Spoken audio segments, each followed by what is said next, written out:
நம்ம எல்லாருக்கும் all time ஃபேவரட்டான வளையோசை கலகல கலவென அப்படிங்கிற அந்த பாட்டில் இருக்கக்கூடிய அந்த சவுண்டிங்கும் அதோடைய ஐடியா பிஹைண்ட் என்ன அப்படிங்கிறத ஷேர் பண்ணலான்னு பார்த்தேன். நத்திங் பட் வென் அப்படின்னு ஒரு ஆல்பம் பண்ணும்போது அதுக்காக பண்ணப்பட்ட ஒரு கம்போசிஷன் தான். ஆனால் அந்த ஆல்பமில் அதை ஆட் பண்ண முடியல. இதை கமல் சார்கிட்ட பேசிகிட்டு இருக்கும்போது இந்த சவுண்டிங் கேட்ட கமல் சார் இந்த பாட்டு எனக்கு வேணும் அப்படின்னு கேட்டிருக்காரு. ராஜா சார் லதா மங்கேஷ்கர் மேடம் வந்து பாடினாங்கன்னா கண்டிப்பாக இந்த பாடல் வந்து உங்கள் படத்துக்கு அப்படின்னு சொல்லி அந்த டீலில் தான் இந்த பாட்டு வந்துச்சு. ஆனால் இந்த பாட்டோட பேட்டர்ன் எப்படி அப்படின்னா, ஒரு பேஸ் ஃப்ளூட் ஒரு பர்டிகுலர் நோட்டை வந்து அப்படியே ரிப்பீட்டடாக வாசிக்க, அதுக்கு மேலே ஒரு லீட் ஃப்ளூட் மெலடியை கொண்டு போகிற மாதிரி தான்.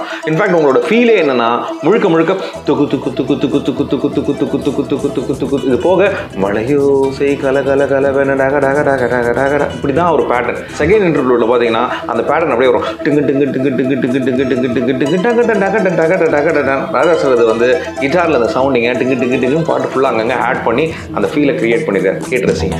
சில நேரம் சில சில சில சிறுவர்கள் படப்பட